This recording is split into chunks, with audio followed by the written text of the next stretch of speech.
Hello, world, and welcome to another episode of the Jenius podcast. My name is Josh with the Jenius, and I'm here alongside my co-host, Sarah Ann Mitchell. And today's episode is going to be over the topic of WWDC. And WWDC is Apple's Worldwide Developer Conference. It's what I like to call Christmas in the summer for us Apple fans, right? So it's where all of the developers, pre-COVID, it was about 5,000 of us that every year we would gather in California and talk about all of the new software and some hardware, but mostly software that's coming out in the near future, usually around the fall time.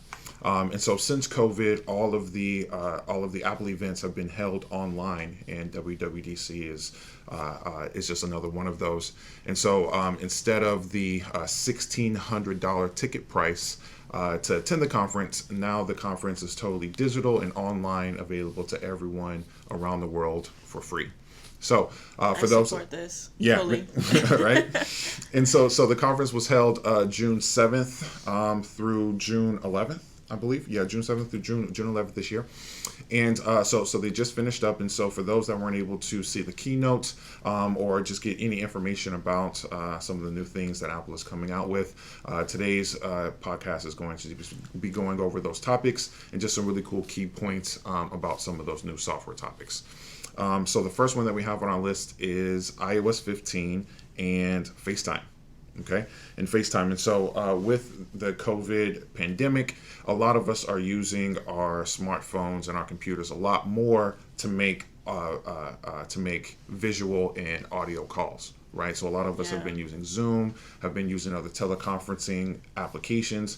And so it seems that Apple has gotten the hint that they need to add some more features to FaceTime since so many people are using it more.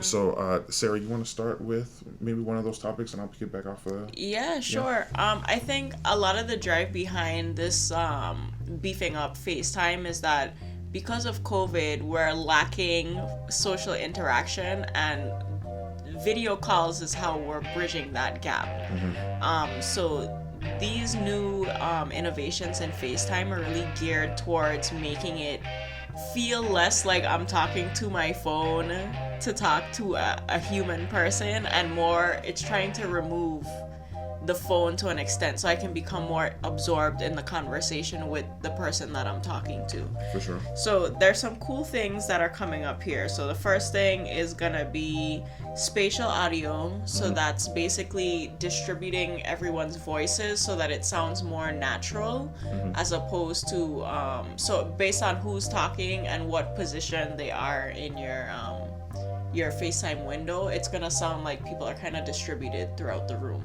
Correct. You're gonna see that on the iPhone, but we're gonna talk here about the Mac, some new Mac software. So you'll see it make more sense with spatial audio when you have a larger canvas to work with multiple callers at one time.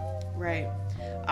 So these next two features kind of fold into each other. So the first one is voice isolation in mic mode. Mm-hmm. So if there's a lot of noise in my background, like there's always that one person on the call that have like mad noise in the back, so you always have to mute them. Mm-hmm. You can't mute people. Well, they could mute themselves, but this would allow you to basically filter out the background noise so that only your voice comes through. So Correct. This is, we were talking about artificial intelligence. This is an application of artificial intelligence.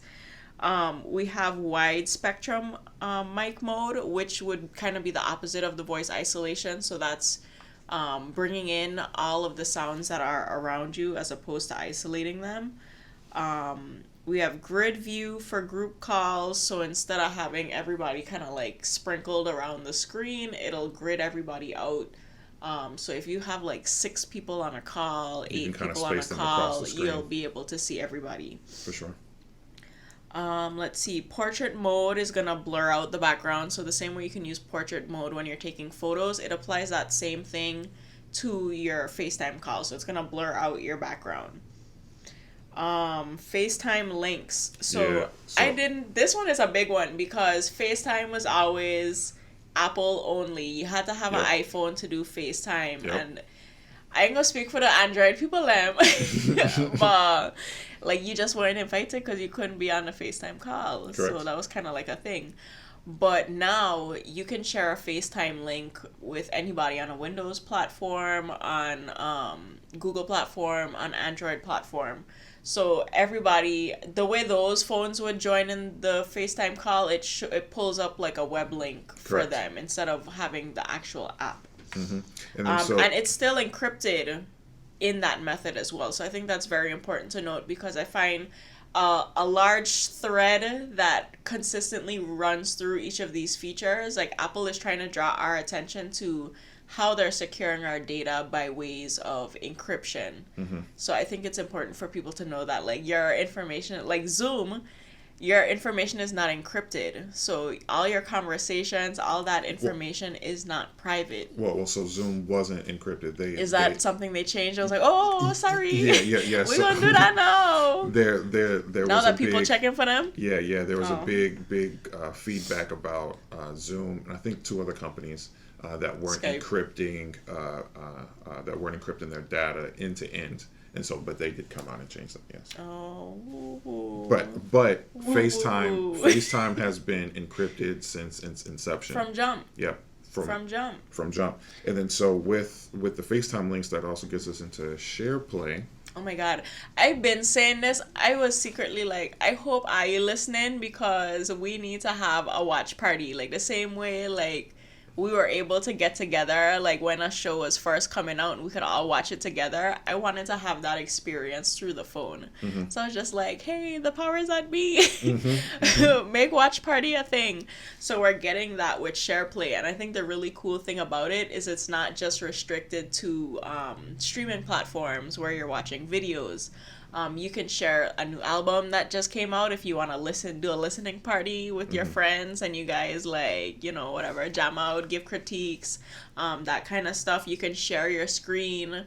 So I think about this, like, as artists, when I'm working with my students, I like the ability to share my screen so that we could practice what would be a traditional, like, studio critique. So I can bring up different works of art, and we can all have a discussion around those things. So I like that there are different ways for us to collaborate, digest, and give critiques and feedback about a variety of different media. So I think that's super cool. And with the SharePlay as well, from a technician standpoint, so I'm dealing with a lot of issues with, I won't name a name right now, but through a kind of remote desktop type of service, where it's limiting me to be able to provide remote support to people who aren't physically here in my shop, so I can work with them here in the shop and at home. But there's really expensive tiers for that paid service to be able to do that. So with iOS 15 and some of the other software platforms that we're going to talk about here, I'll be able to help Apple and potentially Android-based users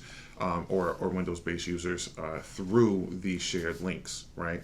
So to be able to see, my dad calls me all the time and says, hey, this isn't working, or how do I click on this feature, etc. So I have to go through a lot of different mediums to try to help him with me being here in St. Thomas and him being in Houston. With shared links, this little button here right on the screen will allow me to be able to provide that support. So it just opens up a lot of opportunity built right into the operating system. I like that educational piece, because it makes me think as well that this would be good for workshops. So like intro to iPhone, like you can actually, for people who don't want to come into the shop, you can join the workshop from home and still see what's going on, by sharing the screen. So I think there's a lot of opportunities there as far as education is concerned. Yeah. Okay, perfect. All right, so let's jump to the next topic. Still within iOS 15, but we're now talking about messages. Right, so messages for iOS users, we love to see our blue bubbles, right? iPhone people are so bougie about the little iPhone things, the blue bubbles, our FaceTime. Get you an iPhone. Yeah. With messages, Apple is coming with better organization of your conversation, especially when it comes to group text messages and group threads. Those get crazy fast. Yep, they're making it a lot easy. They're making it easier for you to mention different people within that group text thread. And then also, I feel like the shared with you section is really instrumental because that's what I was getting I think the part that makes the group chat so overwhelming sometimes is somebody sharing news articles, somebody sending like music, somebody sending videos, people sending memes. I was like, there's a lot of content that's kind of just being funneled in. And the cool thing about what's being changed in messages, and this is being changed, it's kind of across the platform because of how it's going to start organizing this information. So, news, music, photos, Safari, Apple Podcasts, and Apple TV are all going to have a shared with you section. So when your friends share content related to these fields, it's going to start organizing that information. So when you go to, for example, the news app, like let's say Joshua, we have a group chat, we have a family group chat, and Joshua is sending articles about new iPhone stuff that's coming up, but I'm not necessarily ready to read it like right now. So whenever I go to news later, I'll have a tab that says shared with you where any articles that were sent to me via text message are going to populate there. So that's kind of like how it works. For sure. Same with photos, like photos you share are going to be moved into a shared with you section in the Photos app. Definitely. And you're going to start to see Apple definitely build upon this new feature. It's going to be, across a lot of native apps. I think we're going to see it in third-party applications. Within conversations, you just may not be ready to digest the content at that time. So it's just a really cool feature that allows you to place that content where it belongs inside of that application, so you can get to it when you actually have time to, right? So I think that's all with messages. Did you have one more point? I'm going to bridge us to our next topic because I think that a lot of the approach that I'm seeing being taken with the updates of these features are leaning into a more mindful approach to how we're interacting with our devices, because I think there's a lot of anxiety, especially amongst parents, about how we are changing the social dynamic with how enmeshed we are in our technology. And us with notifications specifically, you're able to, we're familiar with do not disturb, right? When you're like, you need to be out of touch, you put on do not disturb.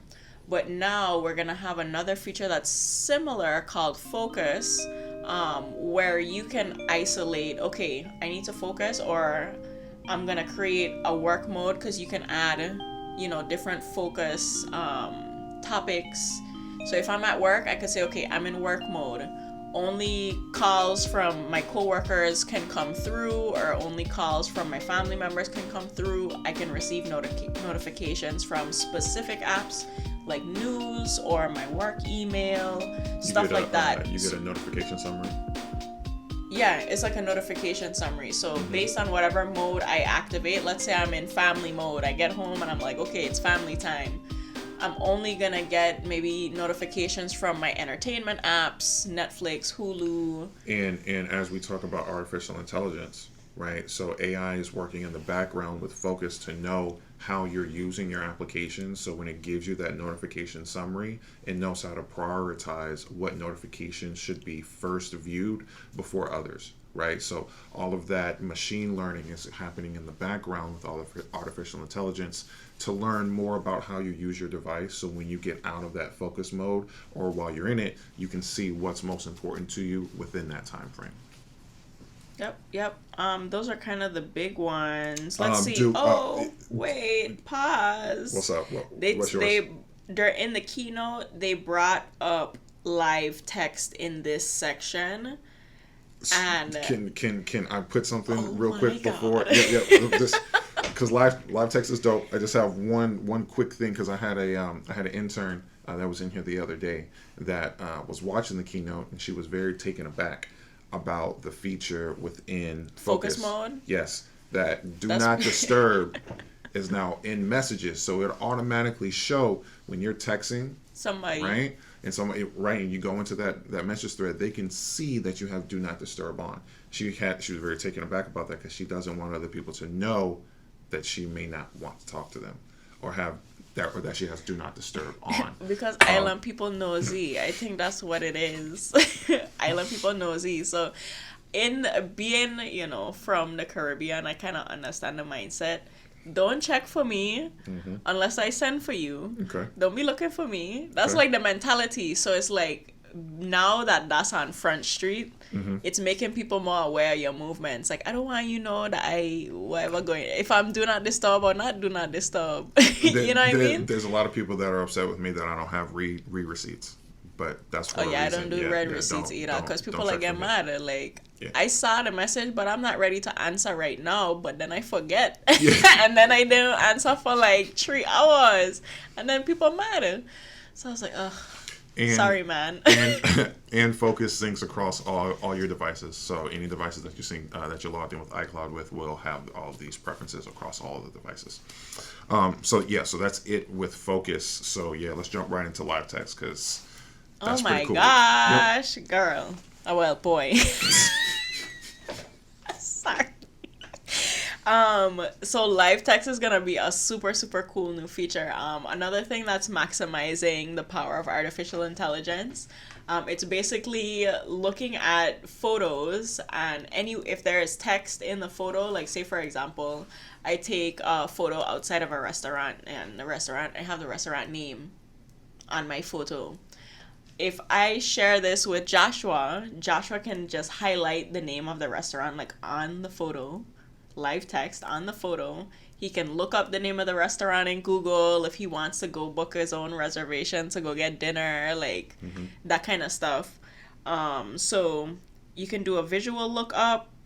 This is gonna be images, not just text. So this is not isolated to just text. So visual lookup can work on art, books, nature. So I'm talking about like different plants, pets, and landmarks. You can also search photos by location, text, or people. This is going to utilize live text to do those searches. And you get rich results in Spotlight. So you're just going to have a lot more metrics to do your search through as opposed to it just being a flat image, if that makes sense.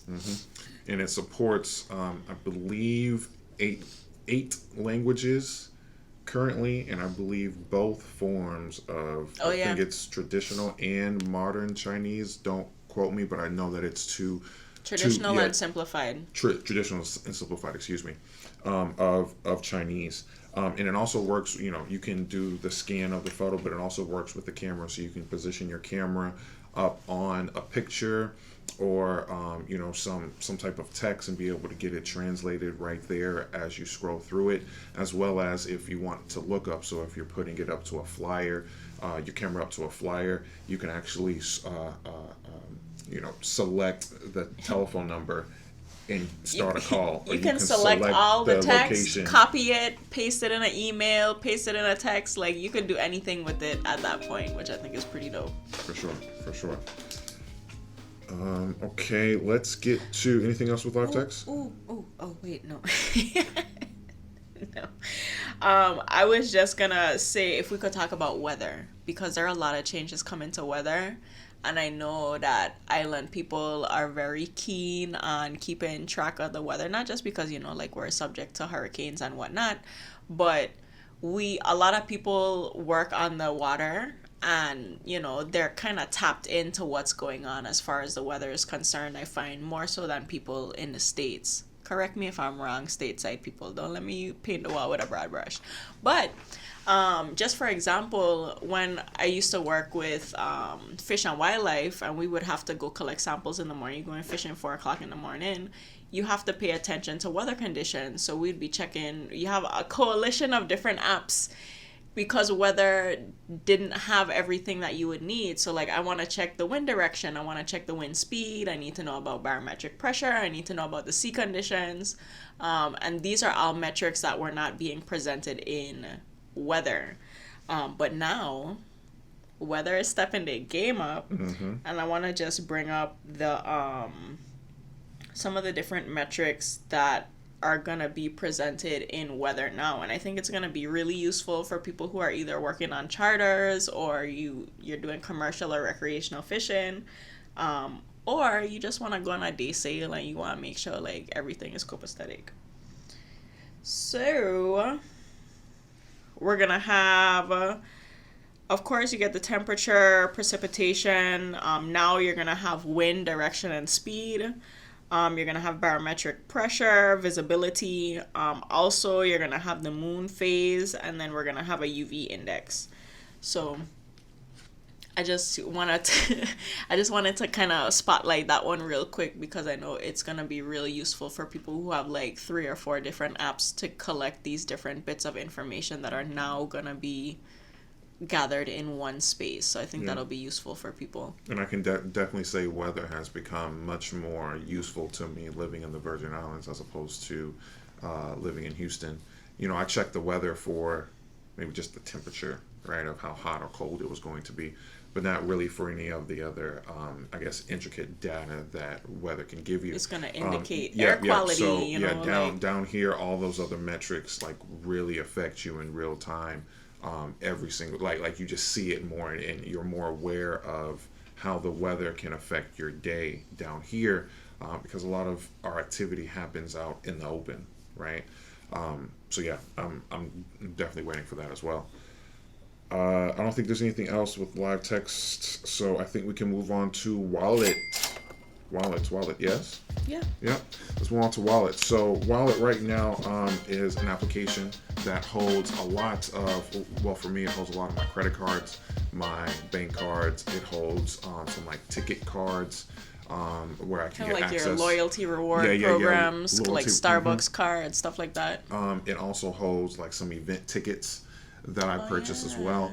But now Wallet is being upgraded to do a lot more than just hold those things. It's now being upgraded to hold keys, right? And so I think they started out with car keys. There's some applications that can allow you to open up your car right from the iPhone. But now it's being upgraded to house keys, right? So being able to use your iPhone and Apple Watch to open up your home, being able to open up to corporate badges. So if you're in I thought that was cool. They're probably doing that in Cupertino right now. Oh yeah, for sure. Oh yeah, 1000%. That, just as a side note, if corporate badges was a thing, there would never been that guy that got up to Steve Jobs' office. There was a guy, I think it was like 2010 maybe? No. This man he scammed his way in past security? No, this was like 2005. Excuse me, it's like 2005. He scammed his way past security and made it to Steve Jobs' office. Knock, knock, Mr. Jobs. He was fired like within like a week. Oh. Anyway, so corporate badges. So you'll be able to use your iPhone and the Wallet app to be able to navigate around your corporate facility.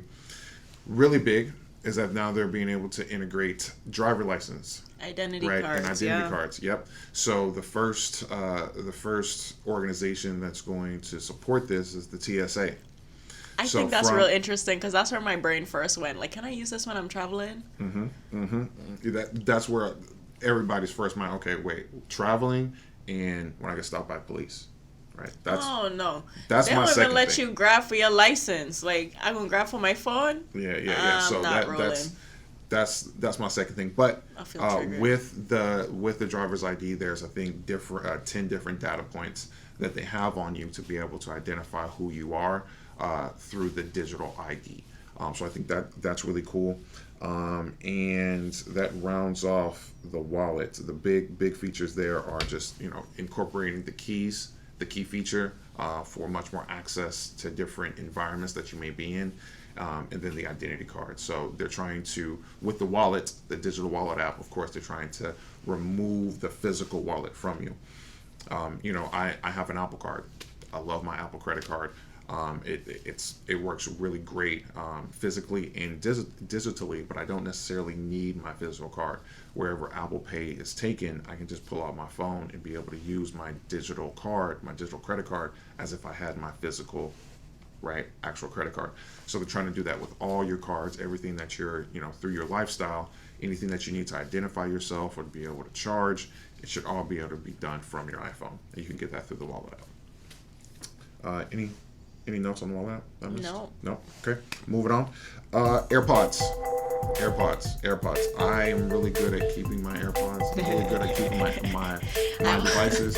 However, I always get lost from the the pack. I take one out and then I'll put it in like the door for the car.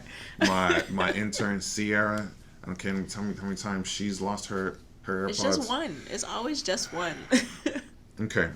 So before we get into the ways that AirPods can, or the new features of the AirPods can help you find them if you lose them, some of the new features to help you in the conversation and while you're talking, one of the features is Conversation Boost.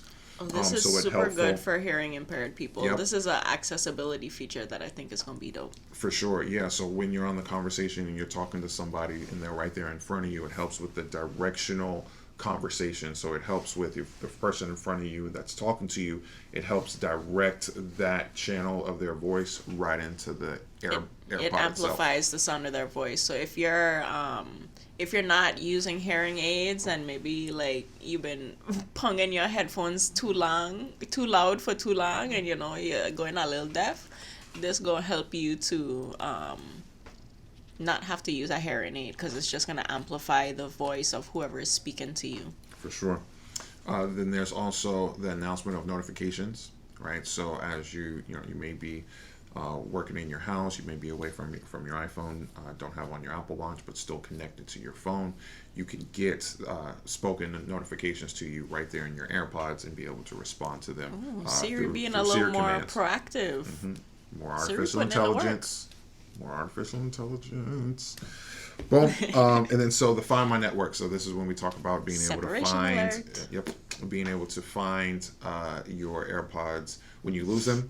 Right, so if you do lose them through the Find My Network, there's a Bluetooth beacon kind of signal that's sent off to the Find My Network. And so if another iPhone is passing your lost AirPod through that person's iPhone, it will alert the Find My Network, which will get back to your phone to say, hey, this is where your AirPod might be. Okay, and then when you get close in that proximity, the AirPod can give you off a little sound to help you locate it directly. Okay, and then also there's the separation. What is that? The separation alert. Yes, yeah, separation alert. So that if you left your AirPods down, you're at the bar, or you're at the library, and you put your AirPods on the table, and you started walking out of range, you'll get an alert to say, hey, you might have left this AirPod. Don't forget your shit. You know what I mean? So yeah, I think those are some really cool features that Apple got a lot of this from the response to feedback from AirPod users. I think that this is some really cool stuff. I can appreciate it for sure. Yeah, for sure. Because the announcements of the notifications for sure, and the Find My Network. We just got our AirTags. The AirTags are in the mail today. We're going to be doing unboxing of the AirTags later on today, so watch out for that video. But with the Find My Network and AirTags, along with AirPods, losing your devices may never be an issue again. I can get behind that. Yep. So I think I'm that always wraps losing up my stuff. iOS 15. I'm gonna let you go. I'll interject with iOS OS. But so I'm not a huge iPad user. When I used to work for Apple, they had an application called Mobile Genius. And so Mobile Genius on the iPad was really, really dope. So I really, really used iPads then. But since then, since 2014... It's not really in your workflow it's like not that. Really, yeah. I do it for testing and maybe, for music and entertainment purposes. But I don't really functionally use the iPad like I use my Mac, right? Or I use my iPhone. So as Sarah, as an artist, she uses it in multiple facets. She uses it in her business life, her artistic life, her iPad back strong. Life. So take it away. Yeah, sure. So I'm super, super, super excited for the things that are coming to the iOS 15 for iPadOS. Or would I say iPadOS 15? Is that because I know iOS used to be both, but now iPadOS is kind of like on its own a little bit. It's separate. Let's go with it. Okay. So the new thing, one of the new features, Apple is diversifying widgets. So instead of just having the widgets page and then all your apps, you can now kind of mix and match. So if you want your apps to be sprinkled, because how I organize my iPad screens, like I'll have a screen for the shop, I have a screen for my design, I have a screen for my art classes. So that's kind of how I start organizing my apps. So this will allow me to really pull out widgets that are going to be that'll flow more intuitively into the workflow of each of my pages. And then for all those other apps that are kind of just extras, you can just kind of put them away in the app library so that you don't have like 15 screens going off into infinity. You could just have like your 3 main dashboards, and then the app library is going to have the rest of your apps, so you could kind of locate them there. So from an organizational point, this is really dope. The app library is going to be accessible right from the dock, so like you don't have to hustle too hard to go find it. I can appreciate that they're changing their perspective on how they approach multitasking on the iPad. I have an iPad Pro that's the 12.9-inch model, so it's like really big. So I get to make the most out of multitasking, but I found that actually launching the multitasking where you can either do a split screen or you can kind of have a floating screen over your main screen was really difficult to access. Like there were these real complicated gestures. I could never remember them. So I was like frustrated because I wanted to use multitasking to make the most of this display, but it's like so hard to get to and so hard to use. And then switching between apps was a little difficult. So they've brought in what they call the app shelf. So if I'm multitasking between multiple apps, it's gonna make it easier for me to do that more efficiently. And in order to launch multitasking, there's gonna be a visual bar at the top of the screen, so I could just click on it, and then as opposed to trying to do all the gestures, because I think I feel like Apple has overloaded people with these gestures. People, like, there are maybe like a handful of gestures that people are gonna remember, but all the little flick of the wrists, fancy motions, like, is lost on the everyday user. So I can appreciate that they're kind of moving to a more visual cue, because it's like I can see what's plainly in front of me on the screen, so it just makes that experience a little bit more intuitive. Let's see, notes. So there's the introduction of the quick note, which I think is pretty dope. So if I'm searching through the web for whatever and I'm making notes on a website, I can do it right on the website and it'll create a note. So when I go back to the notes app that, I want to review the notes that I've made, I can easily find and it'll link to the website. So there's a lot of collaboration going on between notes and a lot of different applications. I can appreciate lots of subtle integration. Yeah, there's a lot of subtle integration, and I think that's going to be super key as far as I need everything to work in tandem,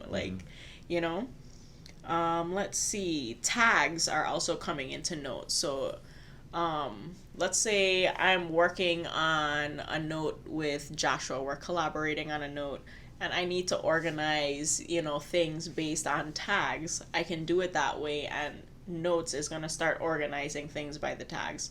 Another interesting piece about Notes, working with it in a collaborative way.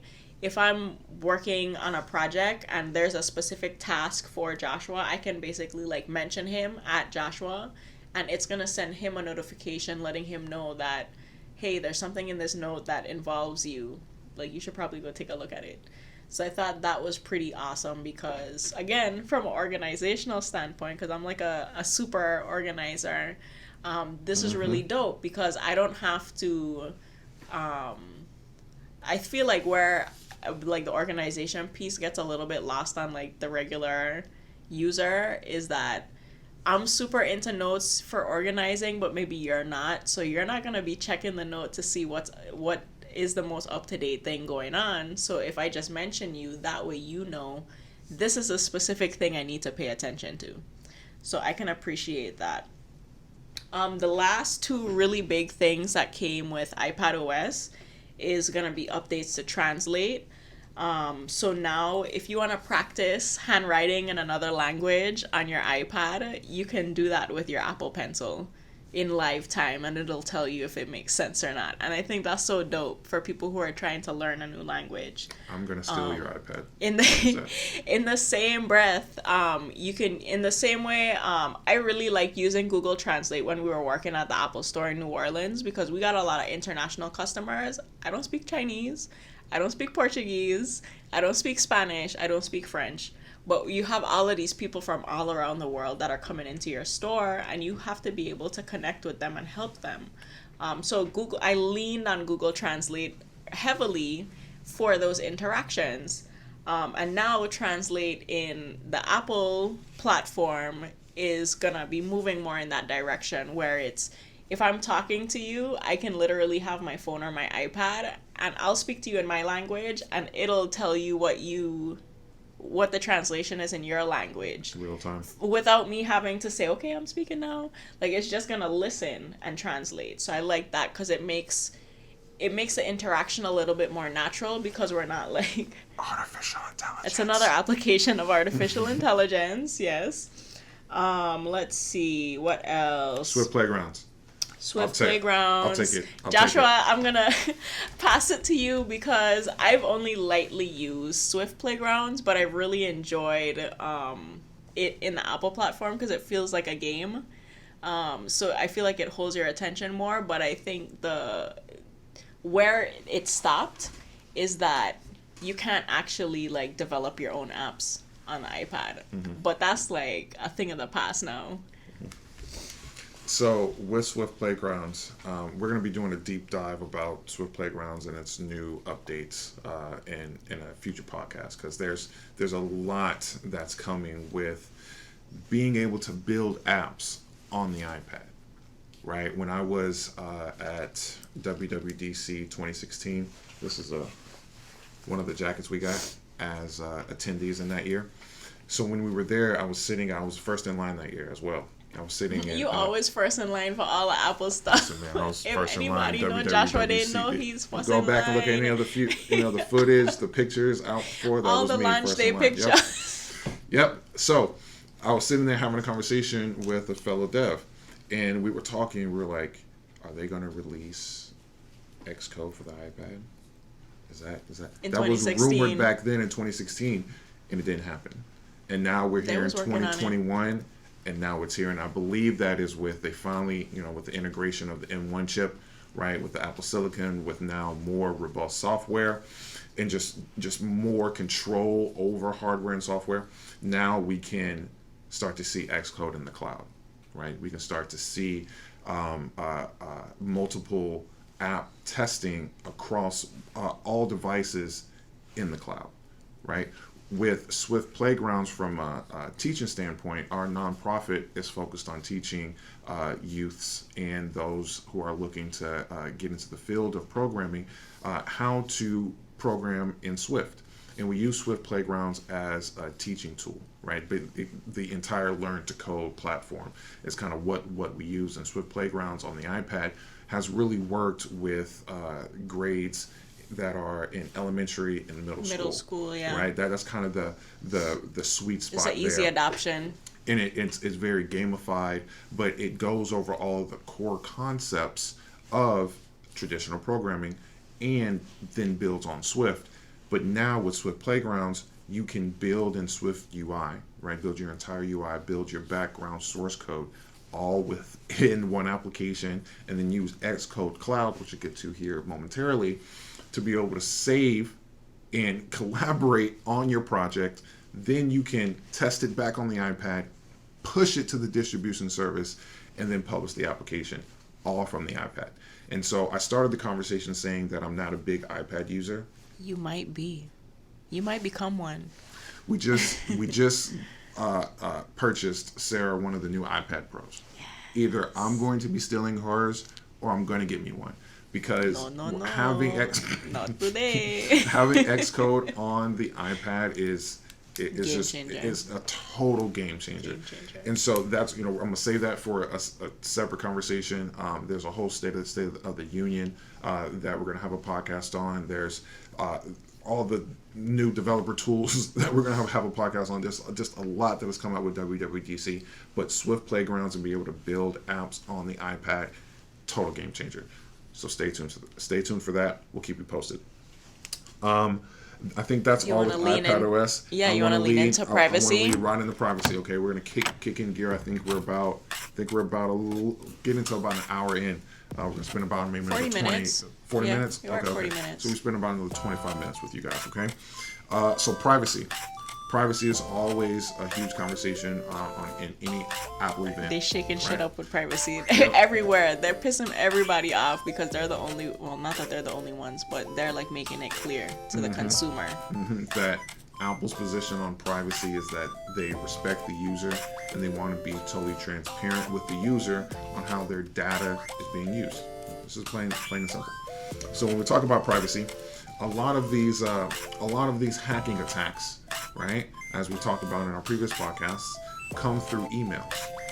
Okay, they come through emails, and some of these emails, right, they use pixel identification, and with this pixel identification, it's a small dot, embedded inside of the email that tracks information about the email and the user.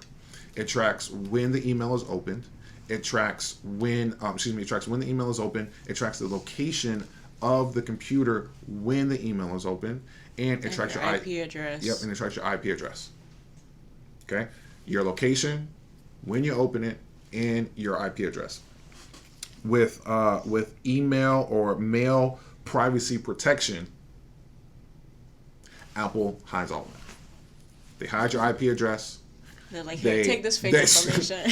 They hide when you open the email and if you ever open it, and they hide your location of where you are.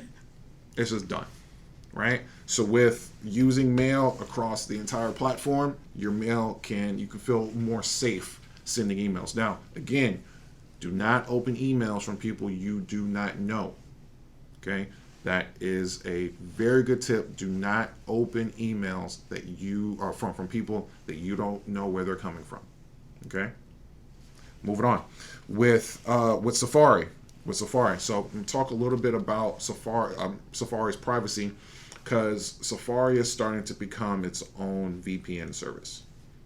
Okay, and VPN, we talked about in previous podcasts as well, is the virtual private network that helps mask your identity as you're browsing around on the internet and sending requests all over the internet for web pages and content.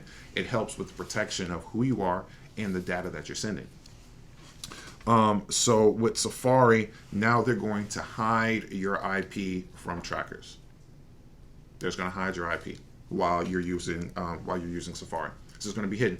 So other trackers are going to have to do much more work than just scrub a general web page to get your IP address. Much more layers of protection are now put in place to protect your IP address as you're browsing around on the internet. And that protects who you are, the location of your requests, and movement around the network as you're making these requests. All of that information is hidden. Next is Siri. Siri, a lot of the big conversation about Siri is that you needed the internet to be able to make requests with Siri, because Siri had to relay that data back to Apple service, to the Apple servers, and then the servers had to send that information back to your phone to provide that request to you. Apple said, all right, cool. We've heard your feedback. We've made the software intelligent enough to now everything can be processed on the phone. On device. That makes things super crucial. That makes things much more secure, so you can use Siri without having the internet, right? You don't need to relay. There are some features that you still may not be able to do, like maybe searching for certain information that is on the internet or doing like website searches. But to be able to functionally use your phone and open up features, activate certain features, close different things, navigate around your phone, you can do that all with Siri on device.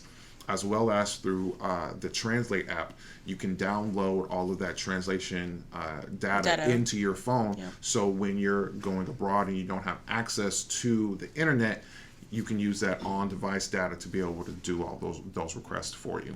So I think something else that's really important that we need to mention as far as this privacy topic is that there's going to now be an app privacy report that can be found in settings.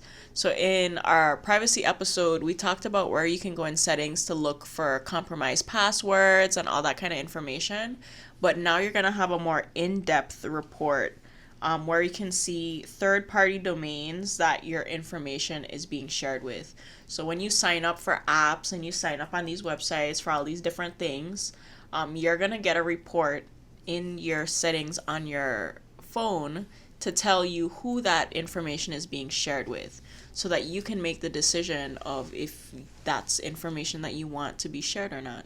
So I think it's really nice because it's going to make people a lot more aware of what is actually happening with their data. Mm-hmm. Like, it's not just, oh, your data was compromised. Okay, no, where is your data going? Mm-hmm. And it's going to list all of these companies that are requesting information about you as you're browsing the internet or sending out that information. And so Apple's whole paradigm on privacy is centered around transparency. Okay? Transparency. Centered For around people who watch the Upshaws. Yeah, man. Shout out to the Upshaw. Shout out to Mike Epps. So, feeling comfortable enough to use your phone that has basically your whole life in it, right? Our smartphones, our computers, they have our whole lives in them. So it gives me such reassurance to know that Apple is dedicating so much effort into making sure that my data, my information is secure as I'm viewing it and as I'm sending and receiving. All right. Next, we go into iCloud. Right. iCloud has some significant updates with account recovery. Here at the shop, I can't tell you how many times I deal with iCloud activation issues based upon people forgetting their Apple ID passwords. It may not have access to the old phone number that's registered with the account, or they may have signed in too many times so their whole account is locked up, or just all kind of issues. And so it used to be back in the day when this was maybe 2000, 2009, right, 2010, you used to be able to either answer some significant security questions or get a recovery email sent to you that you can then reset the password. Yep. Now there's two-factor authentication, which we've talked about, that sends you a code to your trusted devices. Okay? But if you only have one account, you don't have one iPhone, and that's your only trusted device, and your iPhone is broken, and you also need to get into your information, how do you get access to your phone without calling Apple and then going having through to wait going 48 through hours. these days of iCloud recovery? Right? With account recovery, they're now allowing you to apply people to this recovery contact list. So I can have Sarah, I can have my mom, I can have my little brother to say, hey, if I get locked out of my iCloud account, send the message or the two-factor authentication code to one of them. So I can call them, get that code, and get back into my phone. Second is the digital Legacy. Digital legacy program. Thank you. Digital legacy program. This is super crucial because just working at the setup table or even working at tech support, a lot of people have family members who have passed and they have their devices and they're either trying to get access to photos or something, voicemails from this person. I have two phones from my older brother who has passed and my aunt who has passed. I have both of their phones. I can't get into them. There's nothing I can do other than send them to a data recovery company, which is going to cost me at least $1,000 to even start to get the information off of them. That's $2,000 that I would have to spend just off the top to be able to get that information back from my loved ones. With the digital legacy program, right? You can identify who you want to get access to your information in the event of your passing. And I think this is just something that has just been needed. And I appreciate Apple for finally bringing it out. Folding it in, yeah. Yeah. Next is we get into iCloud Plus. iCloud Plus. So this is talking more, I said here when we're talking about Safari turning into a VPN service. iCloud Plus then layers this in. So if you're already paying for iCloud, right, if you're not just using the 5 free gigs, if you're paying for iCloud or for any of the additional storage features, if you're paying for those services, iCloud Plus is automatically going to be woven into your your feature set at no additional price, which I think is really, really cool. And so those features are the private relay, right? So it's going to send your information encrypted, right? So the private relay service is going to encrypt your information as it's being sent and received through iCloud. And it's also going to go through 2 relays. It's going to go to 2 different servers before it's a double mask. before it reaches its endpoint. So the same things that we've been talking about, what paid for VPN services are doing for you, is going to be woven in right into your iCloud subscription. So you're going to have encrypted information sent out, okay? And it's going to go through 2 different relays automatically as long as you pay for your iCloud subscription. And I think that's really, really significant, because it's now allowing your everyday user to get full benefits of VPN services.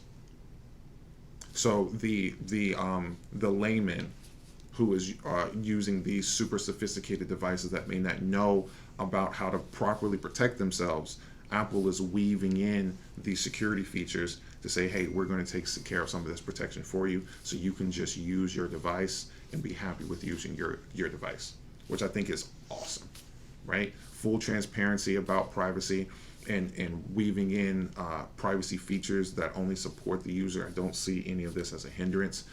Please drop some feedback in the comments if you feel otherwise. But as I see it right now, as it sits, I don't see how these features would harm the user.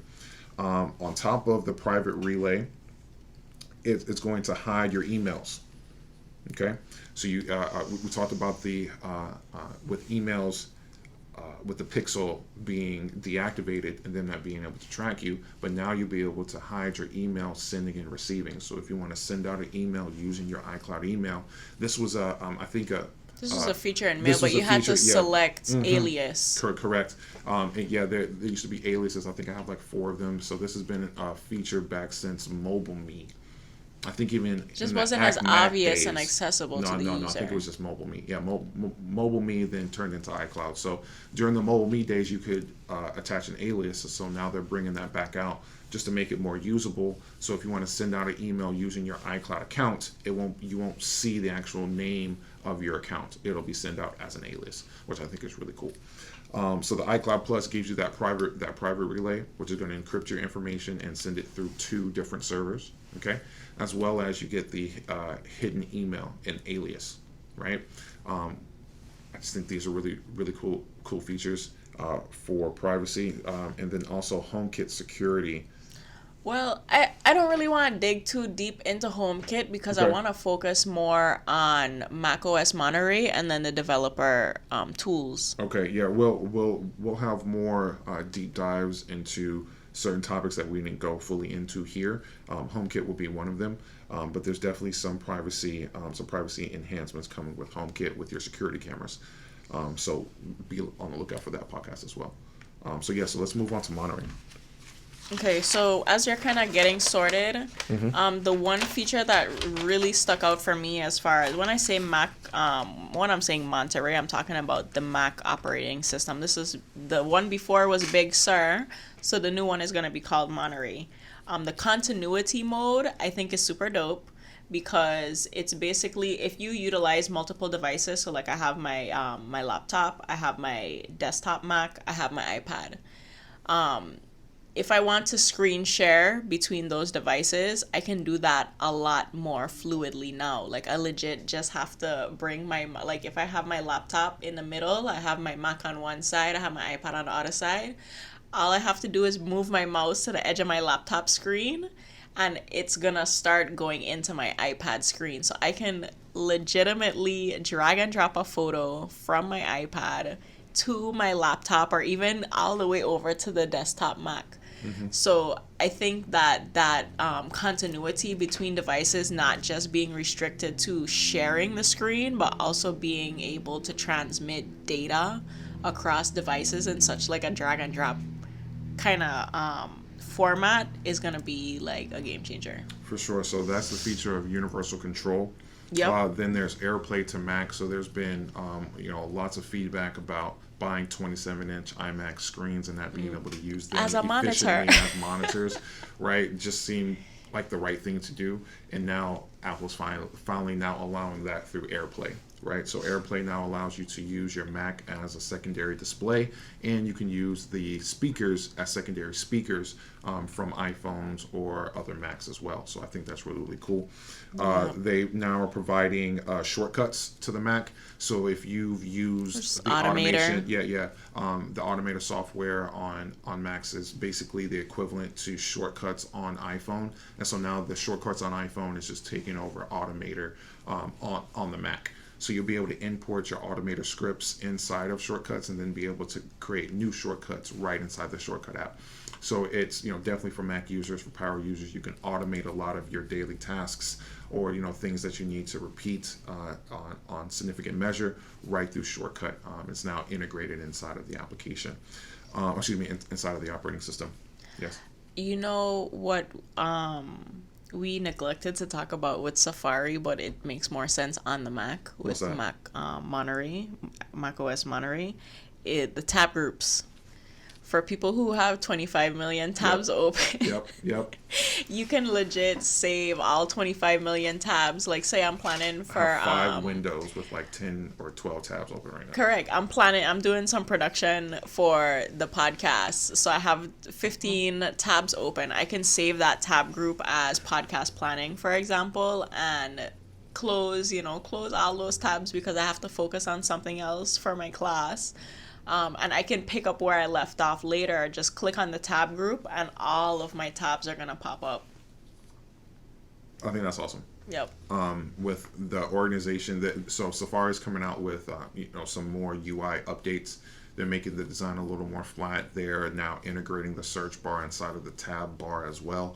So you'll see, they're streamlining that whole they're thing. just making the Safari UI just much more efficient, but that's something that you do on every iteration of the operating system. So definitely always appreciating the new updates that they're applying to the native applications. With Monterey, it looks like Monterey isn't. It's going to be a lot of under the hood kind of updates. It's not a significant refresh of the operating system. That's needed after Big Sur. Big Sur, jack up everybody. In my opinion, from a user standpoint, has been. I enjoy it. I enjoy the UI. I enjoy the simplicity of the design. However, under the hood, there's been some performance issues with newer Macs regulating power and performance, and definitely with older computers, 2015s, 2014s, 2016 systems, iMacs, and laptops that are having issues with performance and waking from sleep. That I've just noticed as a technician, and that's me personally in my own environment. And as a user, that can be very frustrating because you're like, I just turned this off. Why won't it start? So, Leopard was an operating system that was 10.5, and then Snow Leopard came out 10.6. Snow Leopard 10.6 was probably Apple's best operating system ever that they ever built. It had awesome features. The OS was crazy stable, and it was a kind of refinement of the previous. So there was Leopard, then Snow Leopard, 10.5 to 10.6. I think this is going to be the refinement to Big Sur. Oh, okay. Yeah. I can appreciate that. What we hoped in Big Sur, I think we're going to see executed properly within Monterey. So I'm definitely excited. We'll get to when the betas will be announced. We have 3 other categories to get through in about 15 minutes. So next we'll talk about health. They have about 4 new updates. The first being the mobility alert. The mobility alert for the clumsy people in the room will help with your with notifying you of inaccurate stride as you're walking, or if you're assessing your fall risk, basically. Yes. So before you had to go through and answer like a questionnaire and go through some like a longer test. Now with the Apple Watch and your iPhone, it can now do all of that in real time and be able to give you notifications that you might be at a soon to be fall risk. So that's because you're walking unsteadily. It's basically telling you how evenly you're walking, whether your weight is more heavily being distributed to one side or the other. For sure. Yeah. Next is your lab results are going to be, there's going to be much more data in your lab results summary inside Because of you your can health actually app. share with your doctor. Yep, and you can share that. There's platforms that are being integrated with health organizations and health companies to support HealthKit, which if it's supported through HealthKit, they'll be able to put in data about you into the platform, which then will be shown inside of your health app. So the health app is a really significant application. I definitely stress that if you haven't used it, definitely open it up, see what features may apply to you, because it's definitely helped me over this time, and I think it'll help you as well. It now Because it shows, makes you more aware of what's actually going on, and Yeah. I think the trends that's coming in with iOS 15 is gonna help make that even more digestible for people. And so with trends, with you being able to see how you're trending with your health, Apple is now allowing you to share that information with your family, right? So you might be responsible for, you An might be elderly responsible for your family kids, member. right? You can get information through your Apple Watch, through HealthKit, from your kids who are Apple Watchers, or for the elderly, or for parents who you might be taking care of. If you need to keep tabs on them, my older brother is in the northern part of the United States right now, taking care of my grandmother. My grandmother is bedridden. She pretty much can't walk herself. She just had a stroke. She fell, broke her hip. So he has to watch her and make sure that she's being taken care of. So to be able to get information from her to surrounding family members as he's watching her would definitely help her overall health, so we can all be notified about what's going on, right, and be able to respond in real time, and be able to see those risks instead of having to potentially go to a doctor and get longer tests. We can see what's really You going on. can share in that real time. information with the doctor too. Yeah, true, yes. So they get a snapshot of your day-to-day health, because I feel like when we go to the doctor, like sometimes people will either like makes things seem like they're better, because this is kind of like a snapshot on one day, as opposed to you actually seeing what things are on a daily basis. For sure. So if you haven't checked out the health app, I would definitely stress that you do so, and especially if you have an Apple Watch, you definitely should have all your health metrics and your health app set up, because there's so much more health data that you can get if you wear an Apple Watch, and that's really what I use my Apple Watch for, which leads us into watchOS. Look at me, segue king. All right, so that brings us into kings. Boom. We go into watchOS, right? We go into watchOS, and so watchOS 8 is now going to be bringing us better Breathe app, right? So There's I know a that you reflect guys component, Yeah, so yeah, more there's a reflection mindfulness again coming in here. watch the watch has heavy components when it comes to increasing your overall health. So I know you definitely get the have you breathe today? Do you want to take a minute to breathe? You can set how many times those breath notifications come through, to be able to just take a moment for it yourself. And now there's the reflection, as Sarah just said. They're basically like journal prompts for people who do journaling and stuff like that. What are you grateful for? Where do you see yourself in 3 years? What positive goals do you have? Things like that, just to kind of stop yourself so you can reflect on where Move you are in a more out mindful in life. way. Yep, be more aware and be more mindful. Yep, definitely. There's the new metric of the respiratory rate. That's going to be gathered while you're sleeping. Yep, and so that's going to, the respiratory rate is basically your breaths per minute, right? And so now that information is you wear your Apple Watch will now be tracked as well. So that's one of the new metrics for watchOS 8.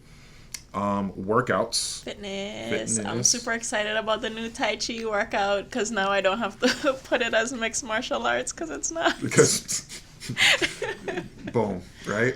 So I use my Apple Watch all the time while I'm playing basketball. Also while I'm doing fitness in the gym, in the workout room. Sarah uses it a lot for yoga and for And running sleep and tracking, skating all kind of sleep stuff. tracking. So now you'll get the Tai Chi workouts. You'll also get their celebrity-led Apple Watch, celebrity-led workouts.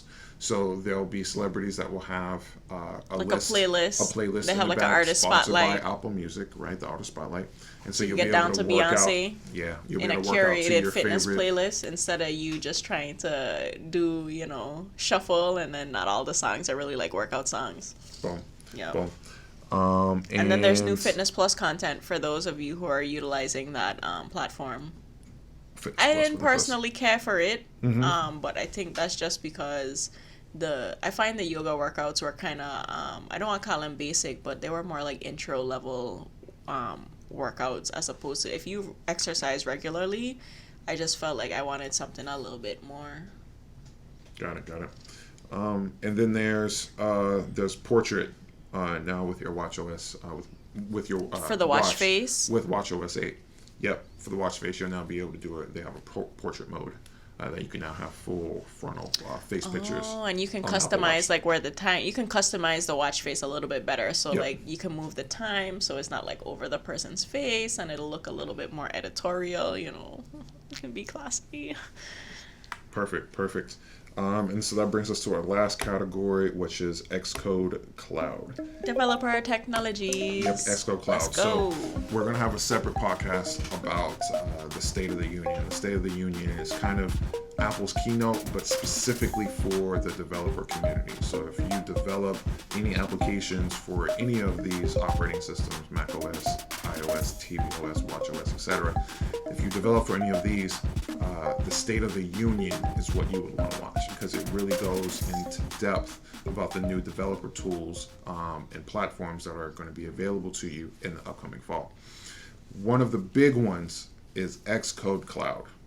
Okay, XCode Cloud is the technology that, paired with the iPad and Swift Playgrounds, will allow you to collaborate with your teams, have a cloud repository, and push all of your content, push all of your app data to the distribution platform, then finally publish your application. XCode Cloud is going to be the game changer when it comes to Apple development. You can now also do test flight.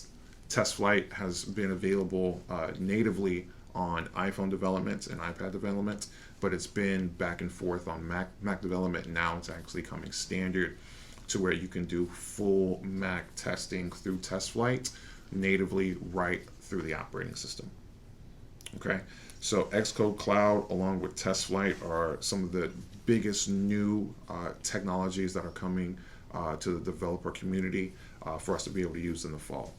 And if you're now getting into development now, the Swift Playgrounds is definitely where you want to start. And if you want to focus just on that environment, the support is there now. You don't have to be tethered to a Mac. You don't have to be tethered With to Xcode. Yeah, that was an obstacle. That was a huge. It provided the best environment because you had the horsepower that you needed from the computer. But now That's a server in the cloud. Sarah's new iPad Pro is powered with an M1 chip with a terabyte of storage. That's plenty. With XCode in the cloud doing all the heavy lifting, doing all of the testing, the distribution, giving me my code repository back for further testing, then allowing me to distribute and publish, I have everything that I need. So for those that are developers or want to be developers and want to know more about the specific developer tools that are coming to Apple developers in the fall, we'll be hosting that podcast probably within the next month, right? I'm shooting for probably July, but we'll keep you posted on that, okay? The developer betas are for all the platforms that we've talked about are available now. So if you sign up to be a developer with Apple, you can download all of these developer betas right now to your devices. So if you want iOS 15, if you want watchOS 8, if you want to play around with the new health kit, you can do that right now. Or Monterey, Mac OS Monterey. Yeah. The public betas, right? So if you don't have a developer account, Yes. Can I just interject? Don't put this on the phone you using as your main phone. Yeah. Because disclaimer. then when your phone not working, you're gonna get mad. Yep. So this is these betas are what they are. They're betas for a reason. These are not the official operating systems. So they're buggy. aren't fully packaged and they're buggy. They're for testers, for developers to put on devices that they're not using in their daily life, to be able to test their apps on new software so that they can break the apps and fix what's wrong. So when we get it in the fall, everything will work. It's good, yeah. Don't put it on your test device, excuse me, your personal devices That and you then need be to use mad for work. that things don't work. So the public beta will be out in July. And so the public beta will be for those that don't have a developer account. You can get the public beta in July, but I would definitely stress, read the disclaimers about downloading the public beta. Okay? And then we are foreseeing this to be a fall release. Usually WWDC is in June. Apple rolls out their software usually around September. When they're announcing new devices. September, October-ish, but usually around September is when we get new operating systems. So we'll keep you guys updated on that. We'll definitely have another refresh of these when they come out officially. When they do. Sarah, did you have something? Yeah, you sound like you're kind of winding down, and I Yes. just wanted to point out the new APIs that are going to be made available to the developer community. Okay. Yeah. Okay. So SharePlay, voice isolation, focus, notifications, screen time, reality kit, and the most important one is object capture. So there are a lot of people on Facebook that are like going crazy because they could take a photo and make it look like a Disney 3D character or whatever. This is utilizing this technology. It turns 2D images into 3D images for augmented reality purposes. So a lot of the work that goes into creating the 3D environment is a lot of artistic work that goes into that is now being folded in with machine learning and all of these things, where you can just take a picture. Like, for example, if I have an online store, I can take a series of 2D images of my product, and on my website it'll be a 3D representation that customers could like spin and see it from all angles. So these are some applications of I think that object capture is kind of like the biggest API that is going to be real cool for people making games. It's going to be real cool for people who are in the retail space, and I'm kind of excited to see how people use it creatively as well in art. For sure. And yeah, that's also we're going to dive into all the APIs in the follow-up State of the Union recap podcast. So definitely stay tuned if you're interested in getting your hands and playing around with those APIs as a developer. Definitely first sign up at developer.apple.com. I would definitely stress probably make a new Apple ID, a developer Apple ID specifically for developing, and then start reading the documentation from the website and just getting familiar.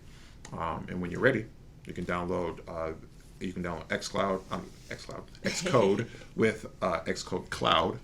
Is Xcloud going to be the thing? Maybe your brain made it a thing. Yep, right.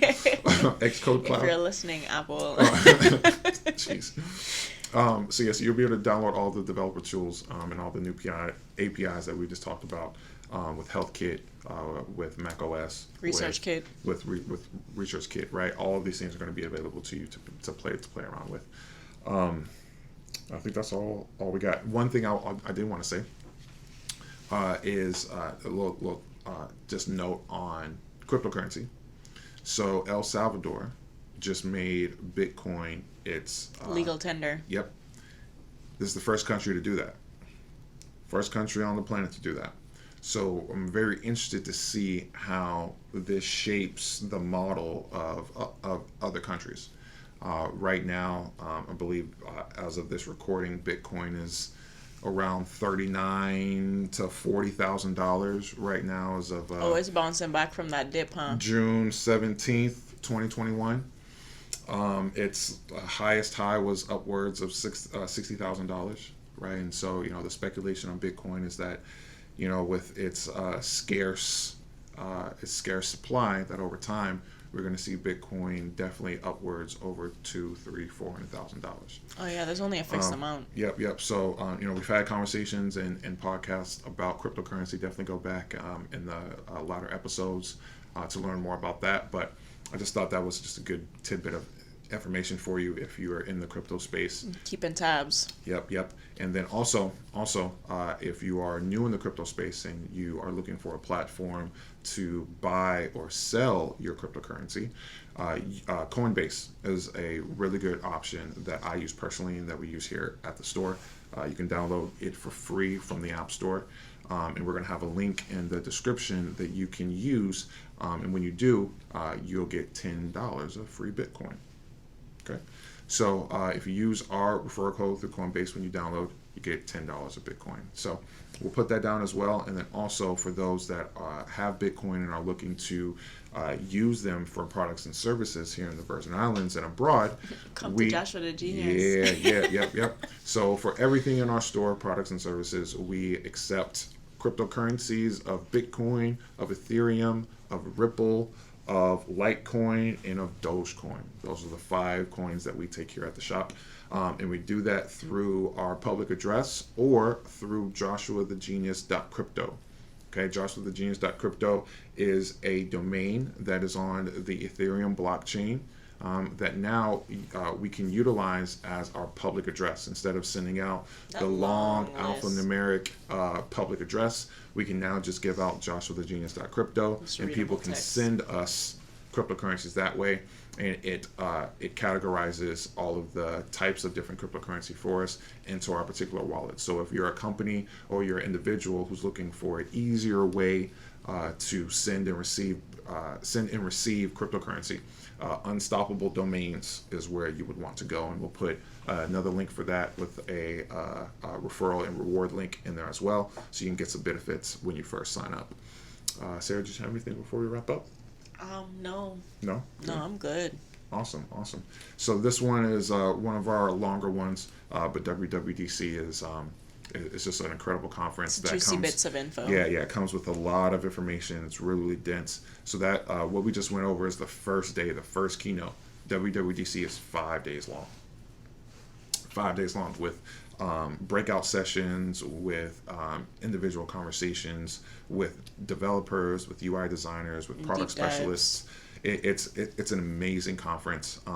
Like I said, I went in 2016. I would love to go again, but I don't foresee Apple hosting a physical conference for a while. Yeah, I don't see it happening for probably the next 3 years, maybe 3 to 5, but definitely not in the next 3.